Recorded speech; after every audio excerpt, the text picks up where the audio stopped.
فرزند زہرا یہ حالات برے ہیں۔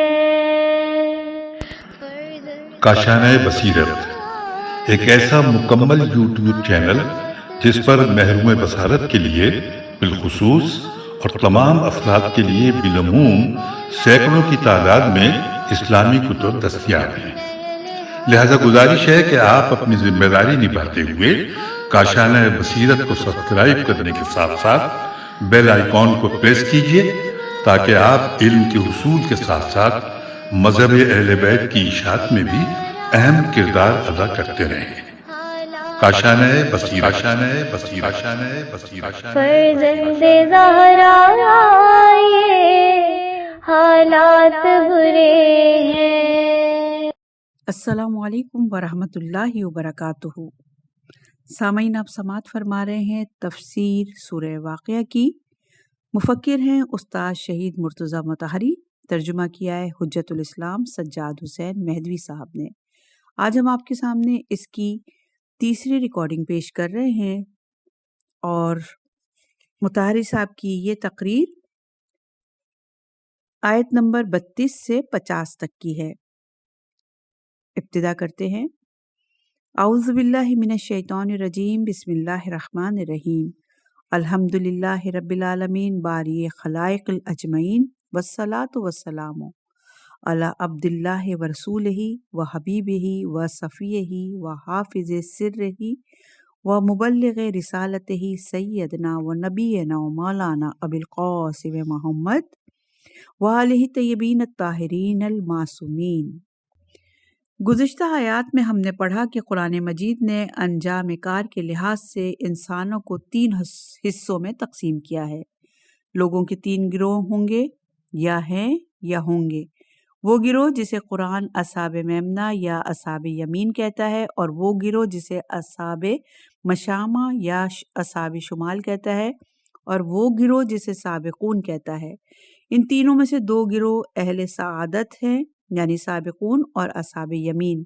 اس فرق کے ساتھ جو ان دونوں کے درمیان پایا جاتا ہے، قرآن مجید سابقون کو مقرب کہتا ہے لیکن اصحاب یمین کو مقرب نہیں کہتا۔ شاید ان پر وہی تعبیر صادق آتی ہے جو سورہ واللیل للمطففین میں آئی ہے، انہیں ابرار کہتا ہے، سورہ مطففین کی آیت نمبر 22 میں، یعنی نیک لوگ لیکن مقرب نہیں کہتا، جس کا مطلب ہے تقریباً حاضر ہونے والے، نزدیک ہو جانے والے، وہ لوگ جو مقام الوہیت کے نزدیک ہیں، انہوں نے اپنے آپ کو نزدیک کر لیا ہے اور مقام قرب میں پہنچ گئے ہیں۔ یہ تعبیر جو قرآن کریم میں ایک طرف سے اصحاب یمین یا اصحاب میمنہ کے لیے ہے، دوسری طرف سے اصحاب شمال یا اصحاب مشامہ کے لیے آئی ہے، یقیناً اس کے اندر کوئی حقیقت بیان ہو رہی ہے۔ معاملہ صرف نام رکھنے کی حد تک نہیں ہے۔ اصحاب یمین یعنی دائیں ہاتھ والے ساتھی یا دائیں ہاتھ والے ساتھی، خود لغت کا مفہوم یہی ہے۔ اصحاب شمال یعنی بائیں والے ساتھی، لیکن سابقون ان سے بالاتر ہیں۔ نہ دائیں ہاتھ والے ساتھی ہیں، نہ بائیں ہاتھ والے ساتھی۔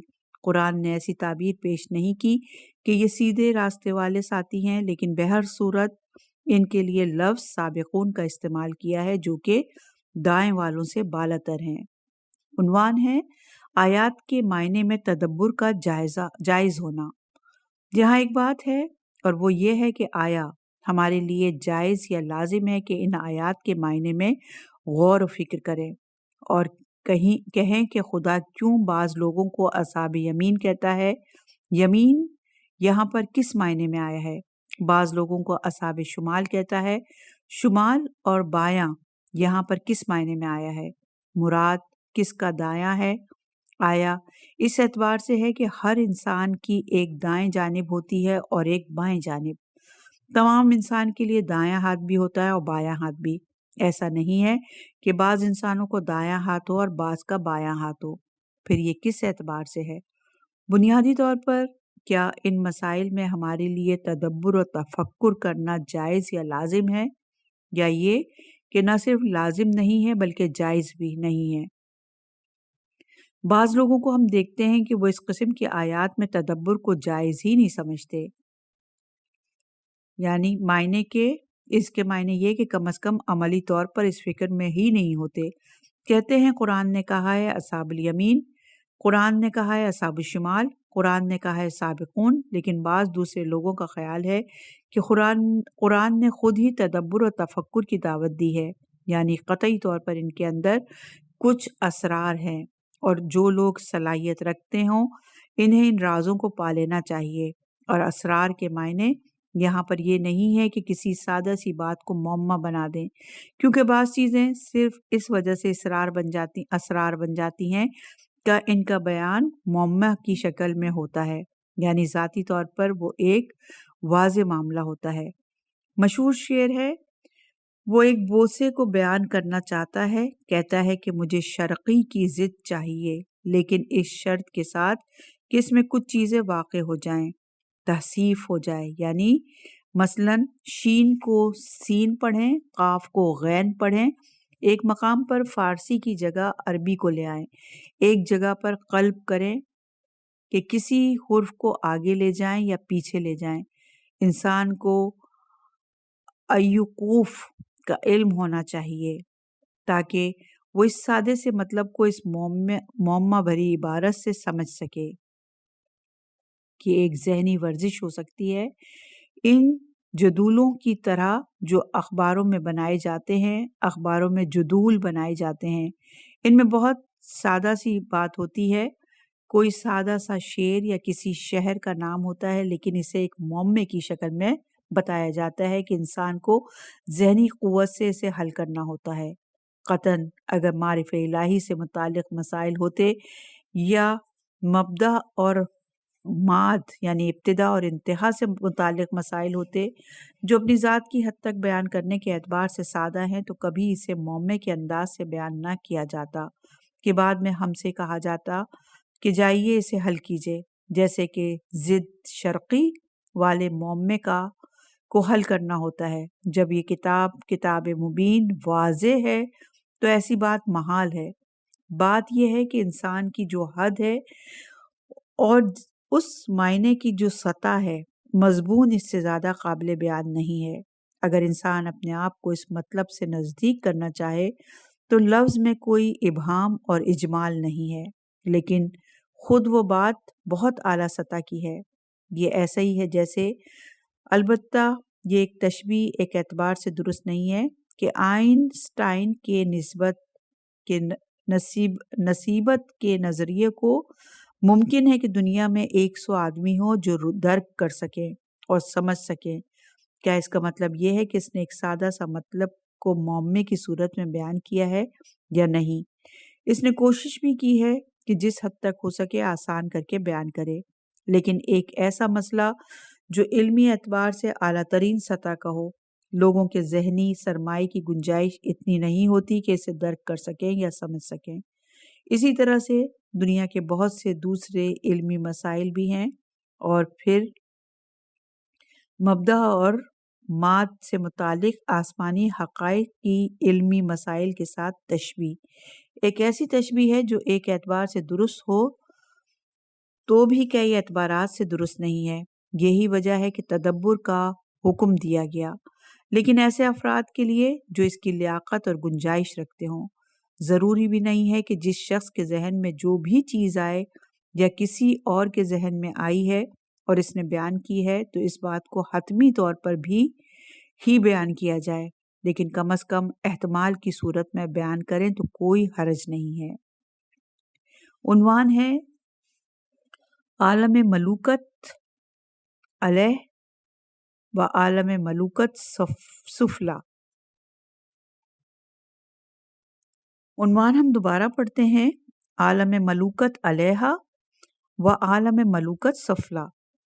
بعض حضرات کا عقیدہ ہے، اور اخبار اور روایات اور قرآن کی بعض دوسری آیات سے تائید بھی لائی جا سکتی ہے، یعنی انہی کی مدد سے انہوں نے کہا کہ بنیادی طور پر انسان کائنات کی صورت پر اور کائنات انسان کی صورت پر بنائی گئی ہے۔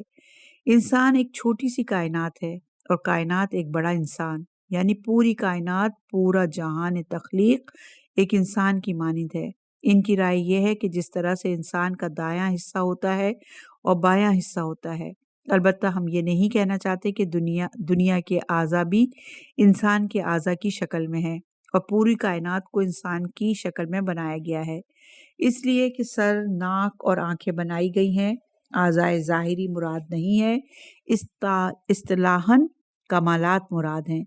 ان کا اعتقاد ہے کہ کائنات کا بھی انسان کی طرح سے نصف دایاں اور نصف بایاں حصہ ہے اور گویا کہ قلب بھی ہے، یعنی مجموعی طور پر کائنات اس طرح سے ہے۔ ہمارے پاس ایک عالم جو عالم ملائکہ ہے، ملائکہ کا عالم جو خیر اور رحمت نازل کرتا ہے، وہ ملائکہ جو نیکیاں لکھتے ہیں کہ قرآن میں اس کا بہت ذکر آیا ہے۔ اصطلاحاً اسے عالم ملوکت علیہ کہا جاتا ہے۔ ایک اور عالم بھی ہے، وہ عالم ملوکت ہے، یعنی عالم مادہ کی جنس سے نہیں ہے، لیکن اسے عالم ملوکت سفلا یا عالم شیاطین کہتے ہیں، اور ایک اعتبار سے وسوسوں کا تعلق اسی سے ہے کہ حتیٰ کہ یہ ان فرشتوں کے بھی شامل حال ہو سکتا ہے جو برائیاں لکھتے ہیں۔ انسان جب تک دنیا میں ہے وہ دو عالموں کے درمیان میں ہوتا ہے، ملوکت اعلیٰ اور ملوکت سفلا۔ وہ ملوکت جس کا راستہ جنت کی جانب ہے، اور وہ ملوکت جس میں انسان کا راستہ پستی اور جہنم کی طرف ہے، اور جب تک خود انسان اس عالم میں ہے وہ ان دو عالموں کے درمیان قرار پاتا ہے، یا دوسرے الفاظ میں گویا کہ انسان کے ایک طرف وہ عالم ہے جو عالم خیر، سعادت، جنت، جو نام چاہو اس کا رکھ دو، اور اس عالم کو جس کے اندر ہم ہیں اس کے دوسری جانب ایک دوسرا عالم ہے۔ شر، عذاب، بدبختی اور برے اعمال کے نتائج کا تعلق وہاں سے ہے۔ سورہ مطففین کی آیت نمبر 18 سے 21 میں بیان ہوتا ہے، کلا ان کتاب الابرار لفی علین وما ادریکا ما علیون کتاب مرقوم یشہدہ المقربون۔ اور اسی طرح آیت نمبر 7 اور 8 میں ہے، ان کتاب الفجار لفی سجین وما ادراک ما سجین۔ وہاں پر بھی نوشتہ جات ہیں، کاغذ اور روشنائی والے نہیں، ایسے نوشتہ جات جن میں صورتیں نقش ہوتی ہیں، یعنی انسان جو اعمال اس دنیا میں انجام دیتا ہے، اچھے اعمال ایک مقام پر اور برے اعمال دوسرے مقام پر قرار پاتے ہیں۔ عنوان ہے، ریا کی وجہ سے علین کا عمل سجین میں تبدیل ہو جاتا ہے۔ یہ باتیں روایات کے اندر عجیب انداز سے بیان کی گئی ہیں۔ مثلاً روایت میں آیا کہ اگر انسان عمل خیر انجام دے تو ایسے فرشتے ہیں جو اس عمل خیر کو اوپر لے جاتے ہیں، اگر عمل شر انجام دے تو اسے نیچے لے جاتے ہیں۔ معلوم ہوتا ہے کہ انسان کے نیک اعمال ایک جانب جاتے ہیں اور انسان کے برے اعمال دوسری جانب۔ حدیث میں ہے کہ انسان کسی عمل کو ابتدا میں خدا کے لیے انجام دیتا ہے، اس کا یہ عمل قرآنی تعبیر کے مطابق علین کی طرف چلا جاتا ہے، یعنی ان بلندیوں کی جانب۔ اس کا عمل خالص ہے، یعنی ابتدا میں جب عمل انجام دیا تھا تو بالکل خالص تھا اور وہ عمل اوپر بھی گیا۔ البتہ واضح ہے کہ یہ اوپر اور نیچے کسی اور انداز کا اوپر اور نیچے ہے۔ بعد میں نفس کا وسوسہ سبب بنتا ہے کہ ایک مرتبہ انسان عمل کے بعد ریا کا مرتکب ہو جاتا ہے، یعنی عمل انجام دینے کے بعد لوگوں کو بتانے لگتا ہے کہ ہاں خدا نے مجھے توفیق دی اور ہم نے فلاں وقت میں فلاں کام انجام دیا، فلاں نیکی ہمارے ہاتھوں جاری ہوئی۔ یہ عمل ایک درجے نیچے آ جاتا ہے۔ مجھے یاد نہیں کہ دوسری یا تیسری مرتبہ میں حکم آتا ہے کہ اس عمل کو اٹھا کر سجین میں لے جاؤ، جو کہ سجن کے معنی میں ہے، یعنی اسے قید خانے میں لے جا کر رکھ دو، یعنی ایک علین کا عمل ریا کے بعد اور ریا کے ذریعے سے سجین کے عمل میں تبدیل ہو جاتا ہے۔ ایک اور روایت ہے جو بہت عجیب ہے اور دعائے کمیل کے اس جملے کا مضمون بیان کرتی ہے، جو انسان کے اعمال پر گواہ فرشتوں کے بارے میں کہے جانے والے چند جملوں کے بعد آیا ہے۔ وہ یہ ہے، اور تو خود بھی مجھ پر رقیب اور نگراں ہے اور ان کاموں کا بھی شاہد ہے جو فرشتوں سے مخفی رہ جاتے ہیں۔ معلوم ہوتا ہے کہ کبھی انسان کے اعمال میں ایسی باریک چیزیں بھی ہوتی ہیں جو فرشتوں سے بھی پوشیدہ رہ جاتی ہیں۔ حدیث میں ہے کہ انسان کبھی نماز پڑھتا ہے، یہ سب تمثیل ہے۔ جو شخص معمولی سا بھی فہم و ادراک رکھتا ہو وہ سمجھ سکتا ہے کہ یہ تمثیل ہے۔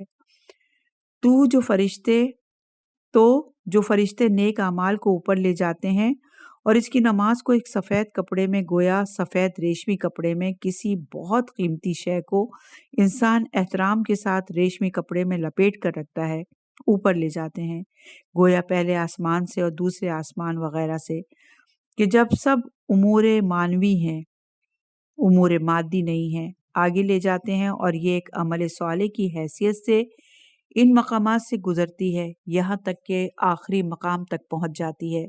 وہاں پر ایک غیر قانونی چیز کی طرح کہ جس کے اندر کوئی خرابی ہو اور اسے تفتیش کرنے والا نہ سمجھ سکے، دوسرا بھی نہ سمجھ سکے، تیسرا بھی نہ سمجھ سکے، لیکن انتہائی دقیق مشین کہ جس کے نیچے سے کوئی نکل نہیں سکتا، جب وہاں پہنچتی ہے تو آواز آتی ہے، اسے بلا وجہ یہاں لے آئے ہو، اسے سجین میں لے جاؤ، اس کی جگہ یہاں نہیں ہے، اسے لے جاؤ نچلے ترین درکات میں۔ یعنی نہ صرف یہ کہ یہ کوئی نیک اور مقبول عمل نہیں ہے بلکہ ایک بڑا گناہ ہے، اور تم نے غلطی کی ہے جو اس بڑے گناہ کو ایک بڑی عبادت سمجھتے ہوئے اوپر لے آئے ہو۔ دیکھیے معاملہ کیسا ہے کہ خدا کے فرشتے بھی سمجھ نہیں پاتے، لیکن اس قدر پیچیدہ اور دقیق باطنوں میں لپٹا ہوا ہے کہ فرشتوں سے بھی مخفی رہ جاتا ہے۔ سورہ فاطر کی آیت نمبر 10 میں ارشاد ہوتا ہے، الیہ یصعد الکلم الطیب وعمل صالح یرفعہ۔ نیک کام کے بارے میں ہے۔ اس آیت کو دو طریقوں سے پڑھا جا سکتا ہے، یعنی اس کی ضمیروں کو دو طریقوں سے پلٹایا جا سکتا ہے اور ایک ہی وقت میں دونوں درست ہیں۔ پاکیزہ کلام یعنی اچھا عقیدہ پروردگار کی جانب اوپر اٹھتا ہے اور ایمان کے ساتھ مشروط ہے، دونوں درست ہیں، اور آیت ایک ہی وقت میں دونوں کو اپنے اندر شامل رکھ سکتی ہے۔ قرآن مجید پاکیزہ کلام یعنی پاکیزہ عمل پاکیزہ کلام کو اوپر لے جاتا ہے، یعنی عمل ہے جو ایمان کو تقویت دیتا ہے، اور اس میں کوئی شک نہیں ہے، اور یہ بات بالکل درست ہے۔ دوسرے انداز سے پاکیزہ کلام اوپر جاتا ہے اور ایمان ہے جو عمل کو اوپر لے جاتا ہے، یعنی خالص عمل اور پاکیزہ عمل پاکیزہ عقیدے کے بارے میں کہتا ہے کہ اوپر جاتا ہے، لیکن برے عقیدے کا کیا ہوگا؟ اس کے بارے میں نہیں کہتا کہ اوپر جاتا ہے، کہتا ہے اسفل سافلین، وہ نیچے ترین طبقے میں ہے۔ جس طرح سے ایک جنین کے سامنے کچھ بھی کر لیا جائے، وہ جنین کے بعد کے عالم کو جیسا کہ وہ ہے درک کر ہی نہیں سکتا، مگر یہ کہ تمثیلات اور تشبیہات کے ذریعے سے ہم بھی ان دنیاؤں کو جہاں ہم ابھی گئے نہیں ہیں درست طور پر نہیں سمجھ سکتے، لیکن اجمالی طور پر جو رہنمائی اولیاء دین نے کی ہے اس قدر سمجھ لیتے ہیں کہ ہمارے اس عالم سے بالاتر کوئی اور عالم بھی ہے، اور ہمارے عالم سے پستر بھی کوئی عالم موجود ہے۔ ہمارے عالم سے بالاتر عالم وہ عالم ہے کہ ہمارے پاکیزہ عقائد اور نیک اعمال اسی کی طرف اوپر جاتے ہیں۔ ہمارے عالم سے پستر عالم وہ عالم ہے کہ جہاں ہمارے ناپاک افکار، بری نیتیں، بےہودہ اور باطل عقائد، دشمنیاں، تکبر، حسد، ریاکاریاں، خود پسندیاں، برائیاں، گناہ، فسق و فجور، یہ سب مجسم ہوتے ہیں اور وہاں گرتے چلے جاتے ہیں۔ عنوان ہے کائنات کی دائیں جانب بہشت، بائیں جانب جہنم۔ گویا کہ اس وقت جب کہ ہم یہاں پر ہیں تو وہ دو دنیاؤں کے بیچ میں ہیں کہ ایک اعتبار سے ان میں سے ایک اوپر ہے اور دوسری نیچے، اور دوسرے اعتبار سے ایک دنیا ہمارے دائیں جانب ہے اور دوسری بائیں جانب۔ انسان کے بائیں جانب نہیں، پوری دنیا کے بائیں جانب۔ ایک دنیا ہماری اس دنیا کے دائیں جانب، ہماری اس طبعی زندگی کے جس میں ہم ہیں اس کے دائیں جانب ہے، اور ایک ایسی